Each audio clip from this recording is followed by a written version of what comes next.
So once it brings you to building your store, what's going to happen from there is you are going to be taken into this section, which is basically your basic dashboard. Okay. Now, once you're in your dashboard, what you're going to be doing is you're going to be downloading some application, which will basically allow you to, start your drop shipping.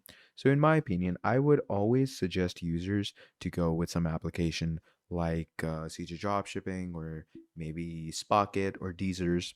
So what I'm going to do is I'm going to be adding CJ Dropshipping for myself. So for that, we're going to click on Add Apps and we're going to click on Shopify App Store. Now, once you click on your Shopify App Store, it's going to basically load things in and it's going to bring you here. Now, once you are over here, what you're simply going to do is you're going to search up CJ. Just search up CJ. You can write dropshipping if you want to, but I'm just simply going to search up CJ.